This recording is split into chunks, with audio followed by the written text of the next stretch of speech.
Hey, everybody. Welcome to the Cabinet Maker Profit System podcast. This is just for those of you who are forward-facing business owners in the cabinetry, architecture, millwork, or even furniture making space, and you're curious about finding ways to work smarter, not just harder in your business.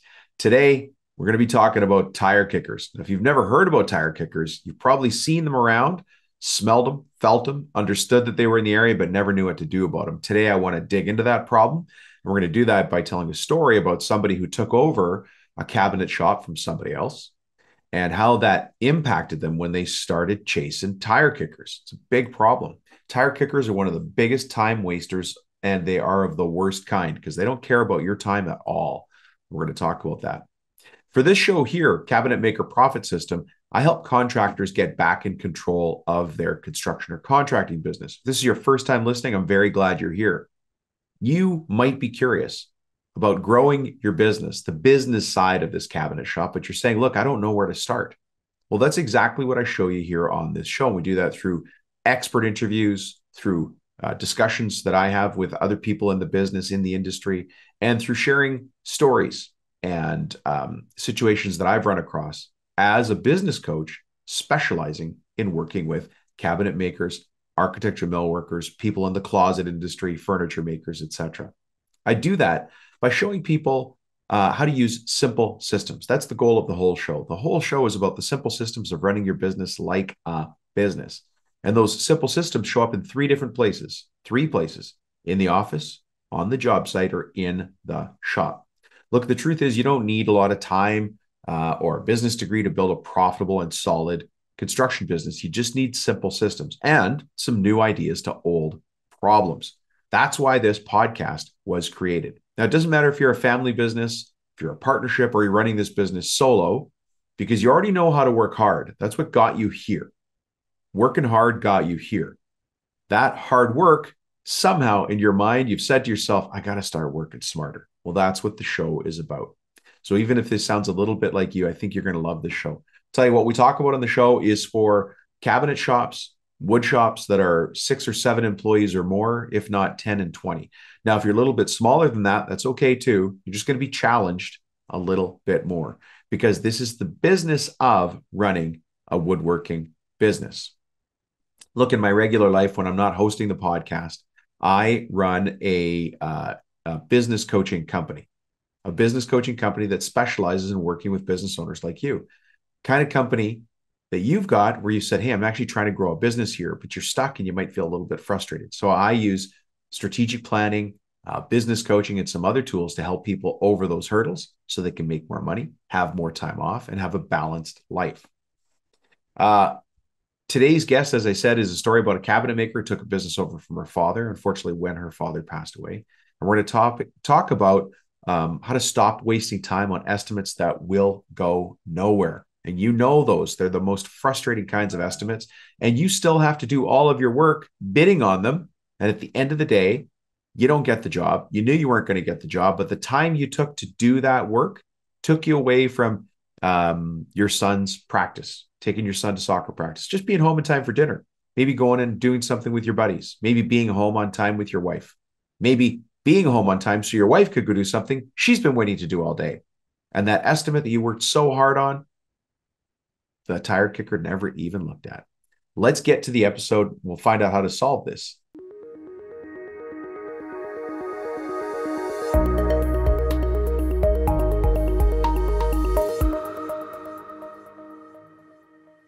All right, let's get to this. Hey, I want to tell you the story about this construction company business owner. And I'm not going to tell you the trade yet because the trade actually doesn't matter. I want you to see yourself inside this situation before I share the trade with you. But the situation is this, as I mentioned in the intro there, it's about a $600,000 company when this story all starts, before the journey began, right? $600,000, 4 people in the company.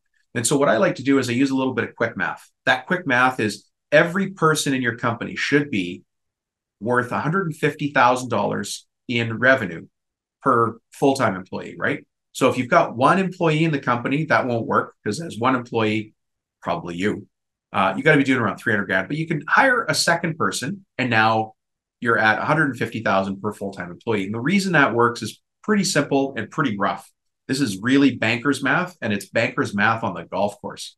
The reason it's 150,000 in contribution per full-time employee is because that 150,000 breaks down into three very, very easy areas. 50,000 pays for their wages, salary, ish, right? It's all very rough, ish. 50,000 pays for overhead, and 50,000 goes to gross profit.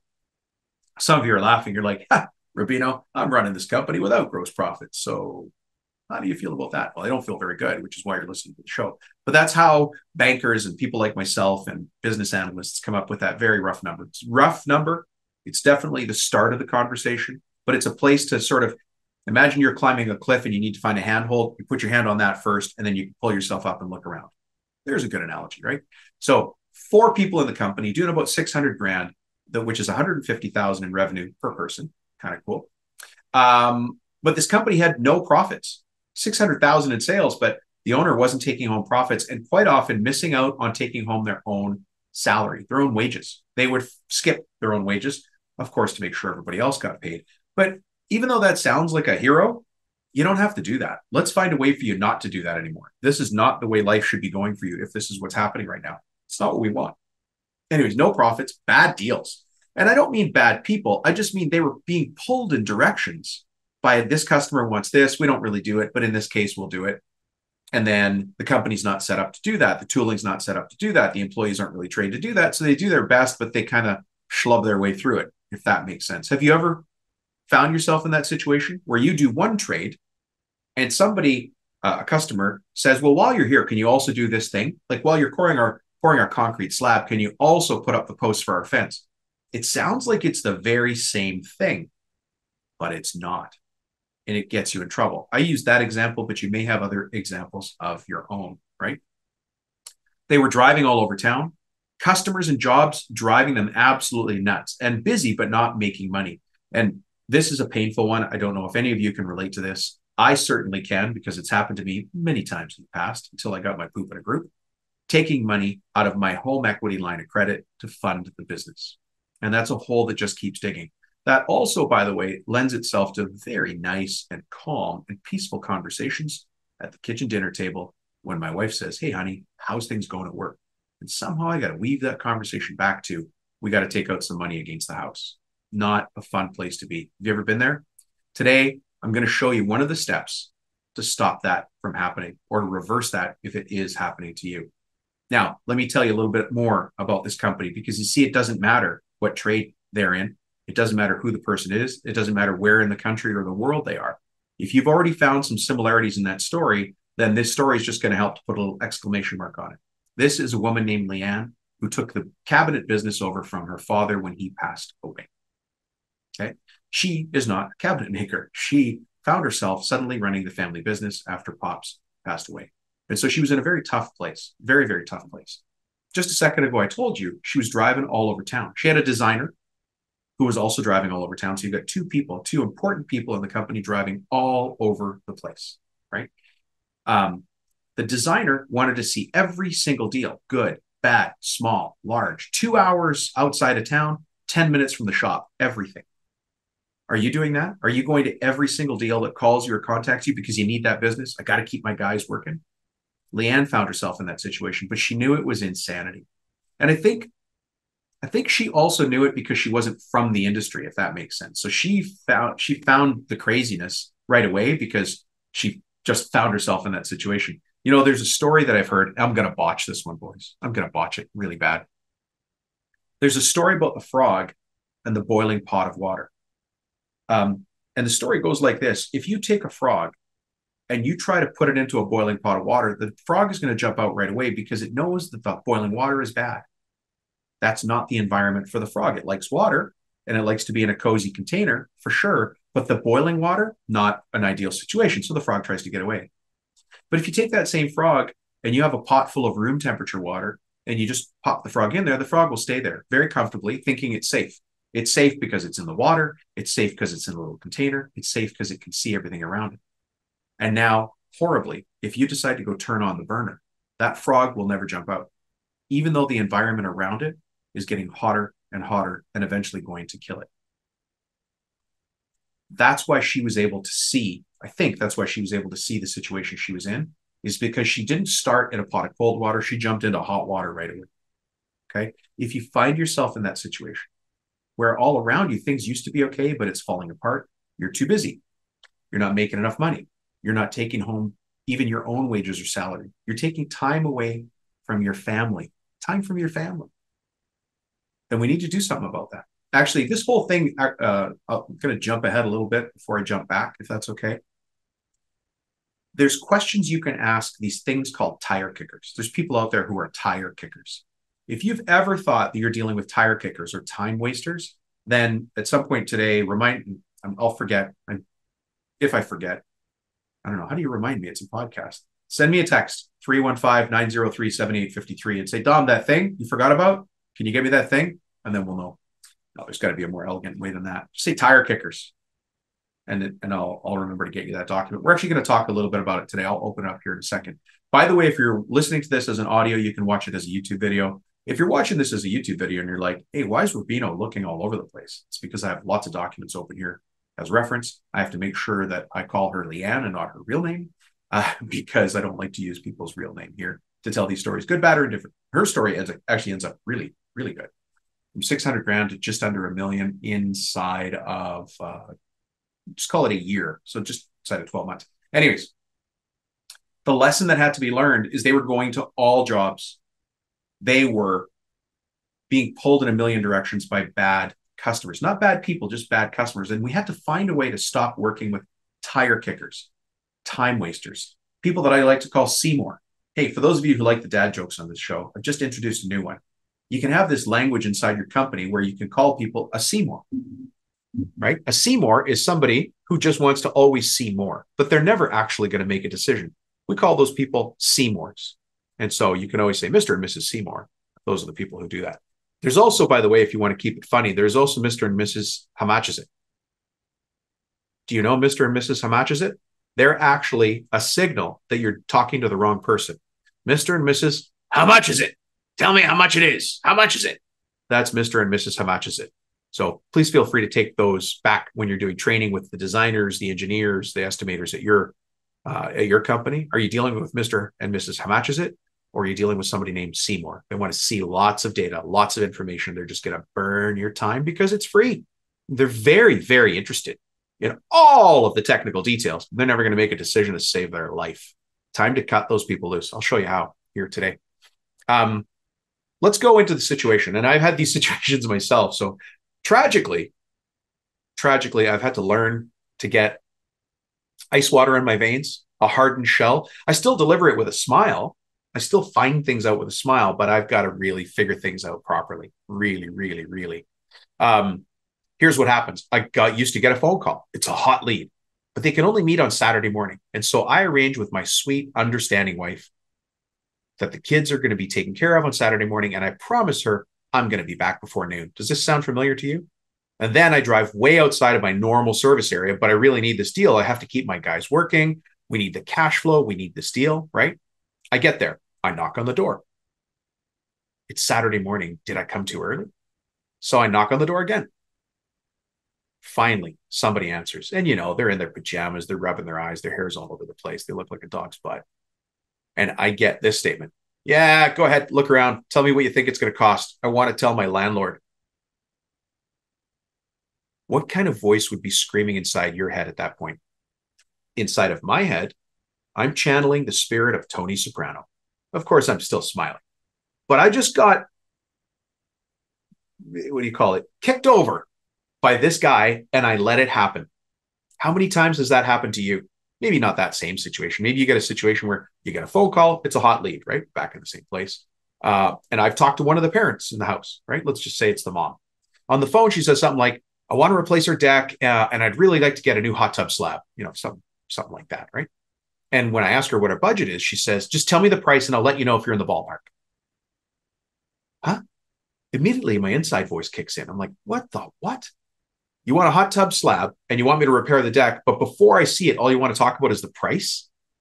And I was still nice. I'm like, I really need to come and see that. Let me give you a price. Let me give you my expertise for free. Oh my goodness. What you have is a tire kicker. What you have is a time waster. That was Mrs. How matches it? That was a Seymour. We got all sorts of names for these people. These are the polite names, by the way. When somebody starts with a budget question, you, my friend, have a problem. I have a problem, right? And then when I say, hey, why do you want to get this work done? They give you some sort of vague answer. You see, the person you're talking to in many cases isn't the decision maker, will never be the decision maker. And for some reason, even though you do great estimates with very detailed and fantastic work on your end, every time you go present the price, the person says, hey, this looks really, really good. You know what I'm going to do? I'm going to take this and I'm going to talk to my wife, or I'm going to talk to my husband. I'm going to talk to my neighbor. I'm going to talk to the mailman. I'm going to talk to a chicken. I'm going to talk to a dog, et cetera, et cetera. Some baloney excuse. If any of that sounds familiar, guys, folks, I want to talk to you today about how you can stop wasted time with tire kickers. Leanne did.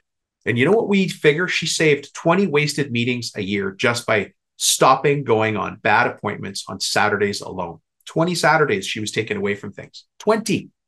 You know, a year is only 52 weeks long. So once or twice a month, she was wasting a Saturday to go talk to a tire kicker when she could have been using that time to not work and rest and relax her brain, or work on the most important things in the business. And I want you to do that too, right?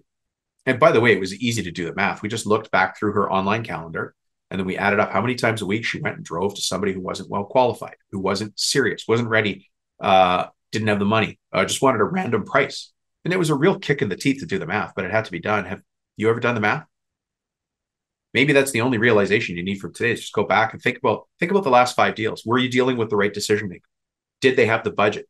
Did you know why they needed to have the job done? Right. By the way, I'm talking this through probably a little bit quickly, but there really is a 1-page PDF. No, it's a couple of pages PDF. Let me see here. Got it open. How many pages is this thing?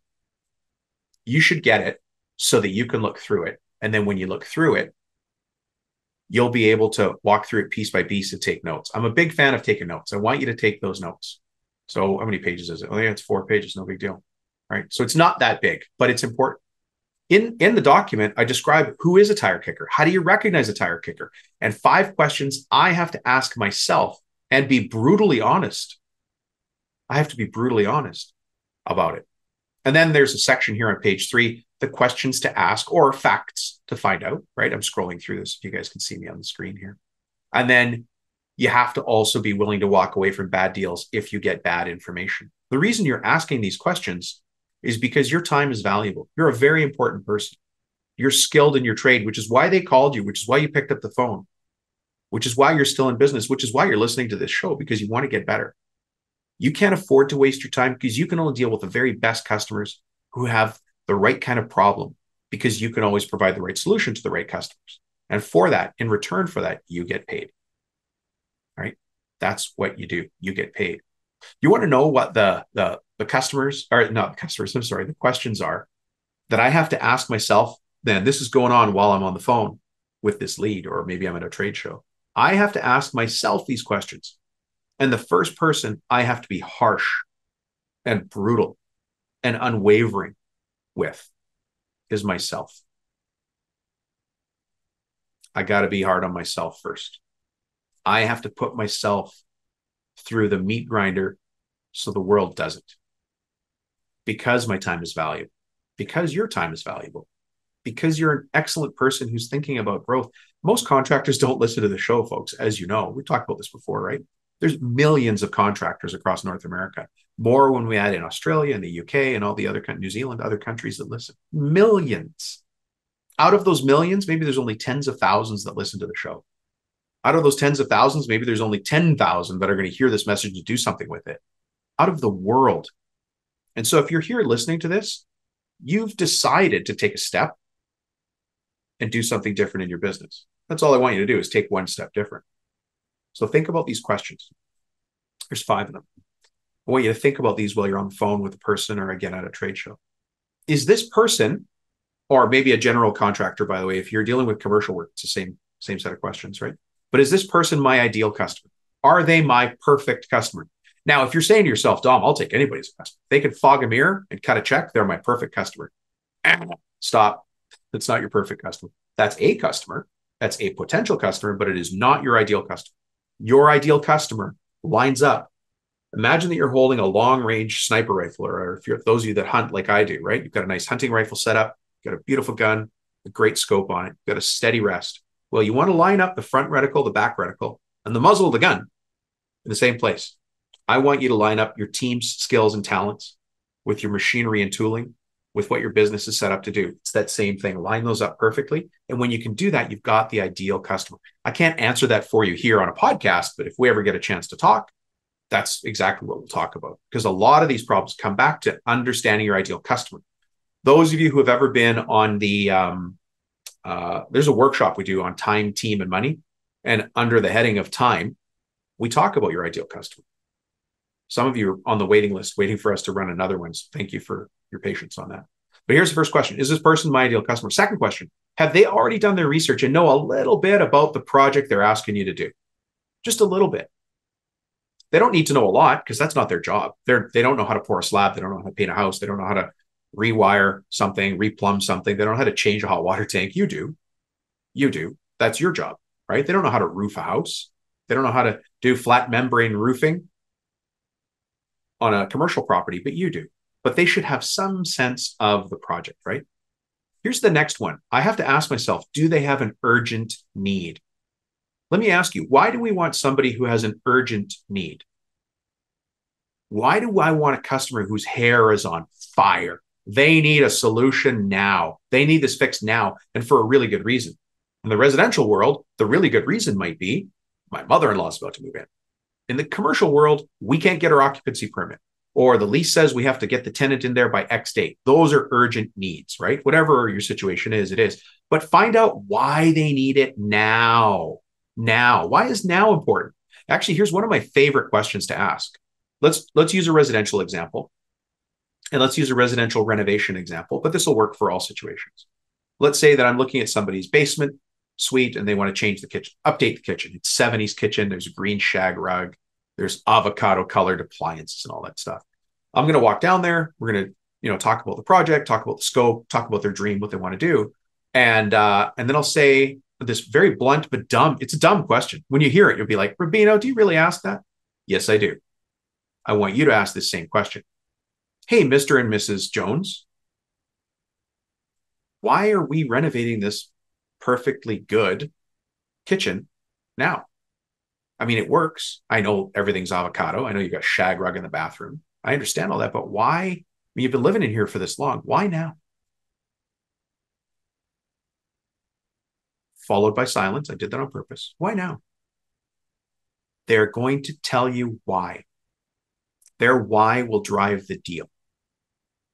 It's important to ask really good questions and listen very carefully for the answer. Why now? You've got a perfectly functioning kitchen here. I know that everything's avocado colored stove and fridge, and I know there's shag rug everywhere, and I know that linoleum is chipped, and I know it smells like mold down here, but do you mind if I ask why now? You've been living like this for the last 25 years in this home. And they're going to tell you a reason, and that reason is the reason they're doing the job. That reason is why you'll win the job, and that reason is how they become that customer who has an urgent need. When they say, my mother-in-law is coming out of an assisted living facility. She's going to live in this suite. We want to make sure she's taken care of. She's home in 2 months. Boom. We got a deal. Right? When the commercial contractor says, we have a tenant who's supposed to be moving in. The last contractor dropped the ball, hasn't shown up, won't return the phone calls. We can't find him. We need this done. Can you do it in overtime? You're like, oh, boom. We got a deal. There's an urgent need. Right? Here's another question I have to ask myself. Right? Do they have the budget to do this project the way they want it done? Are they even close in the ballpark? Right? If you know when you walk in, this is a $30,000 job. You know when you walk up to a house, that's a $10,000 job or $100,000. You just know. We know. Right? We've done 100 of these things. Now I do an estimate, I do takeoffs, and I do go look at my materials, but I can probably guess within 20% of what the actual number is going to be before I get out of my truck. Right? So do they have I'm not going to tell them the number, but I'm going to ask them, do you have a budget to get this done? Do you have a budget to re-roof this strip mall? No. Just go ahead and give us your price. Nah, I don't think that's how it works. I've got to ask more questions, which, by the way, are in this document. If you want this document, it's called the 5 questions that kick out tire kickers. The 5 questions that kick out tire kickers. If you send me the keyword tire kicker, then I'll send you the document and you can have a cup of coffee and work through it on your own at your own pace, right? text me. You guys know my number, but text me at 315-903-7853. Just say tire kicker and we'll shoot that off to you. Download it, print it, go for a coffee, do your thing, right? And then the fifth question is, are they wasting your time? You can tell if people are wasting your time. The first person you have to stop fooling is yourself. You're a professional contractor. Your nose, your toes, your belt buckle are all faced in the same direction. You listen to this show because you want to be better. Most contractors don't. And so you are a special person. You're a rare breed. Take that pride. Stand tall, put your shoulders back, lift your chin up. You're the best contractor for them. You can help them because you care enough to help yourself. Right? Right.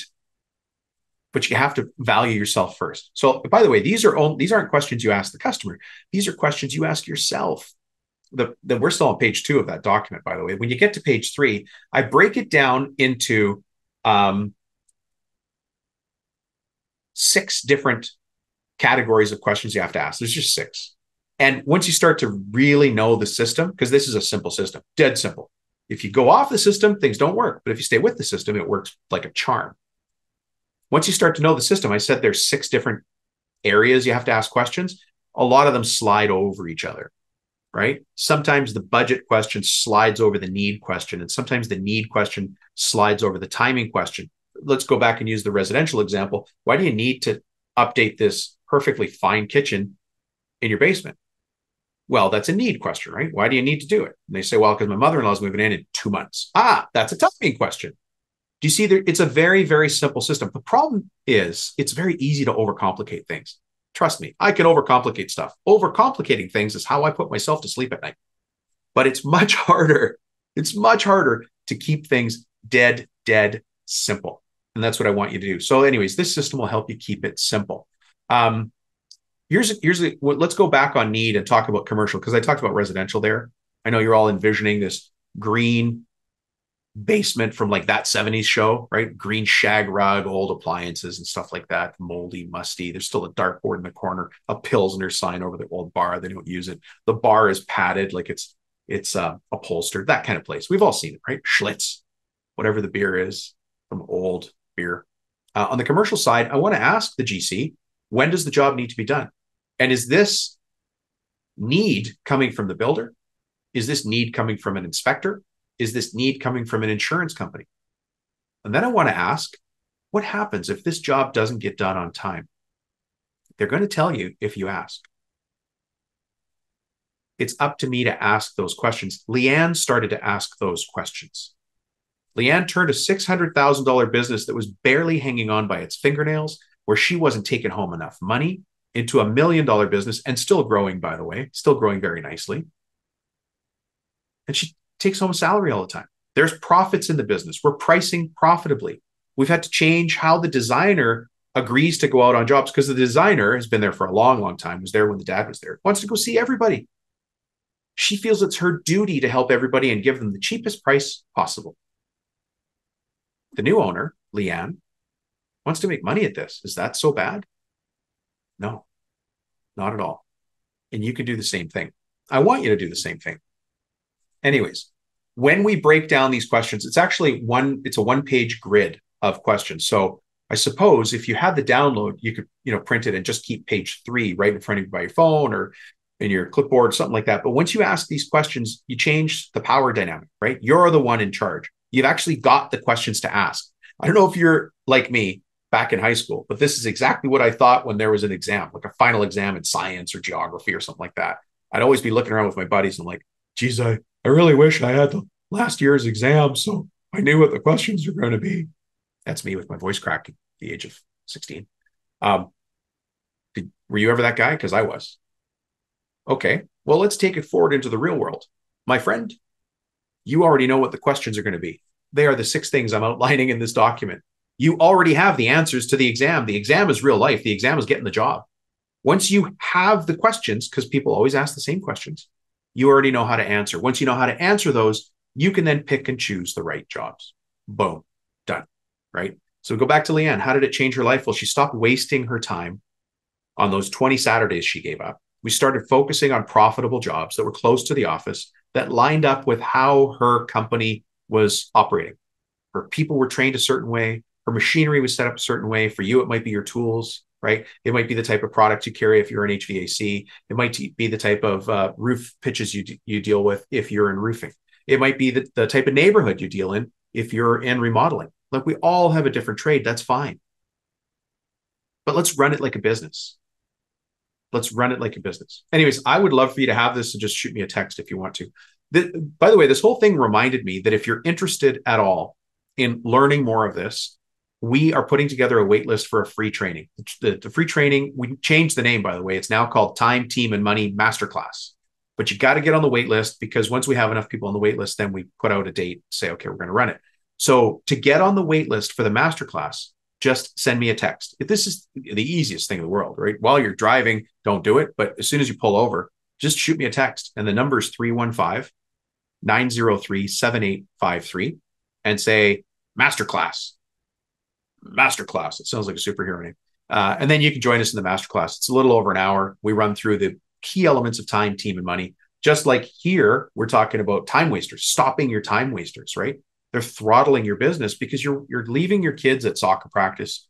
Your wife can't go to choir because you've got to go do an estimate. You show up and it's some tenant who wants to get a price in front of their landlord. My goodness, aren't we better than this? Haven't we learned? Don't we use a simple system? Yes, we do. The simple system's here. I'm sorry, I'm pointing to the screen. Got another screen over there. For those of you who are watching the YouTube, that makes more sense. For those of you who are listening to this as a podcast, you can't see me pointing, but I am pointing like an Italian talking to himself in an elevator full of mirrors. That's what I'm doing. So I want you to have this. I want you to get it. I want you to put it in place. It's easy to get. Go ahead and grab it. But then the second thing is, if you want to join the Time, Team, and Money Masterclass, you have to get on the wait list for that, because we don't run it all the time. But when we do, we promise we'll send you an email. And then if it works in your schedule, you can join us.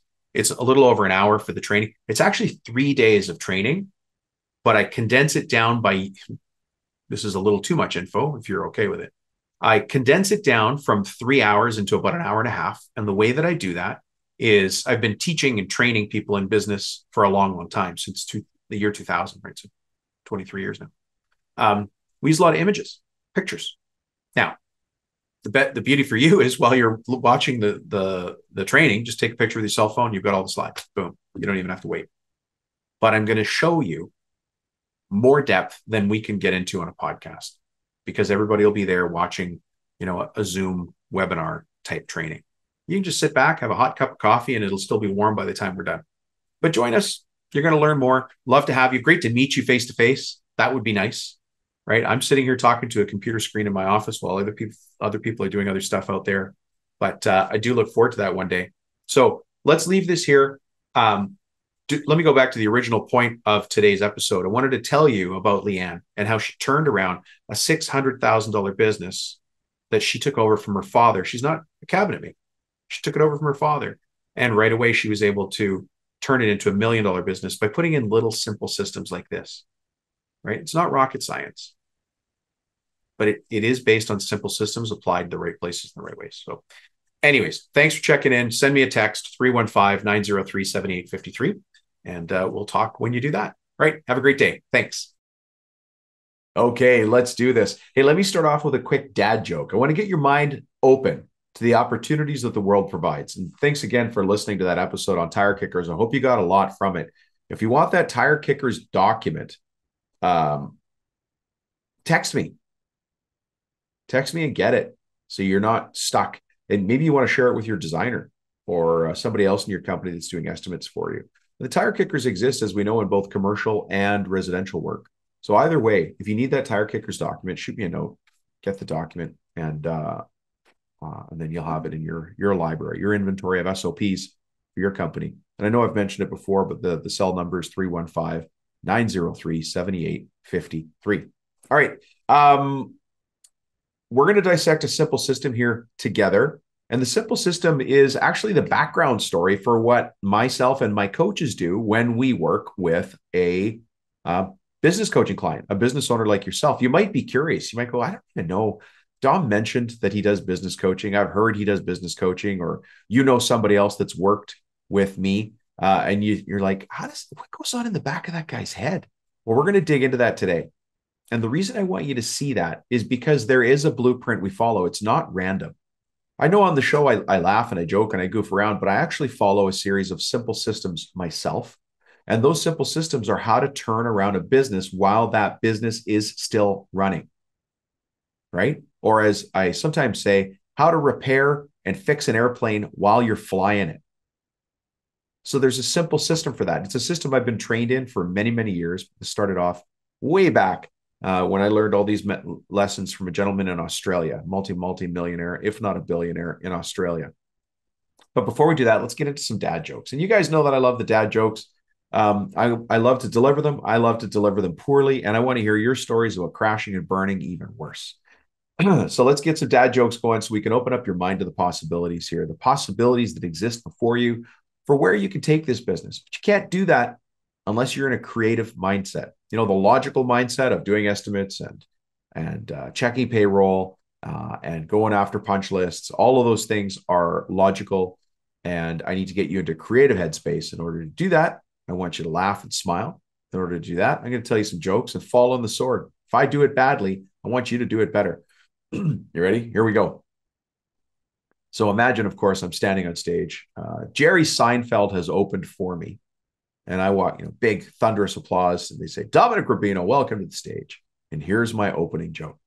Hey, folks, thanks for being here tonight. Hey, quick question for you. What did Kenny Rogers say when his tire came off? You picked a fine time to leave me loose, wheel. And some of you country music fans will recognize that one. That one's a little old too. So if you don't know that song, you might have to go back in the library of oldies. You picked a fine time to leave me, Lucille.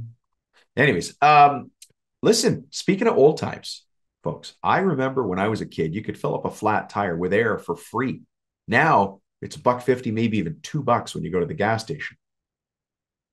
That there is the price of inflation. Guys, I know you're going to use that one for sure. For sure. Here's another one, folks, that you could tell maybe this weekend when you're with family at dinner or maybe a picnic. There's a young couple, they want to have children, but the wife just can't get pregnant. So they do what you often do. You go see the priest for advice. And the priest says to them, hey, listen, you came at the right time because he has just been sent to Rome for 10 years and he's leaving tomorrow. So what he says is, look, as soon as I get to Rome, I'll immediately light a candle and for you, and you should be able to have children. Well, the parents or the couple is very excited because they've been trying to have children for so long. So they're pretty happy about this. Well, some time passes and the young priest comes back to the little town after 10 years. And the first thing he does is he visits the young couple's home. As he goes up to the door, he can hear a ton of loud noise when he knocks on the door. The wife opens the door. She's got 3 kids in her arms, a couple of them hiding behind her. Other ones are playing all around. The priest counts almost 10 kids. And this is over a space of 10 years. As the priest smiles to himself, says, well, isn't this quite the blessing? It seems like God listened to our prayers. But tell me, where is your dear husband? And the wife, the woman, looks up to him and says, oh my God, he just traveled to Rome to find you. And he said, oh my gosh, why would he be traveling to Rome to find me? And she says, I told him to go out there and blow out the candle. Wah, wah, wah. And that's the end of Dominic Rubino's set on the comedy stage. Hey, listen, I hope you like that. Let's get into the Construction Millionaire Blueprint. As a matter of fact, I'm going to bring it up on the screen so that I can see it. It's a really important document. If you want to have this blueprint for how myself and my coaches turn around a business, it's probably something you're going to want to sit down with, print off. What I've had people do is share this with their business partner, especially if you got a business partner who isn't on board with making changes in the business. You can walk them through something like this. You don't ever have to talk to me. You can just say, look, this is what a business coach I know does to turn around a business. And then it follows in steps. It's a flow chart, right? It's a pretty simple flow chart, although the steps are, the magic is in the steps. If you want the flow chart, it's called the Construction Millionaire Blueprint, your decision to build it, sell it, or keep it for cash flow. And it is your company. So if you want to build this company, if you want to sell this company one day, if you want to turn it around and keep it for cash flow so it's working the way you want, this is the blueprint I follow when I turn around a business. Now, I didn't make it up. I learned it from somebody else, a turnaround expert. I had to get trained just like you got trained in your trade. My trade is I'm a turnaround expert in the world of construction and contracting, and I love working with cabinet makers. If you want this thing, it's you print it off. It's just a one pager, and just text me. You guys know the cell phone number. We talked about it a couple times on the show today. Send me a text message and say blueprint. There's a word you probably already have saved in your memory. Blueprint. Just say that and text me at 315-903-7853. It's going to take you through all of the steps, the things you need to do in order to get to the next level in your business.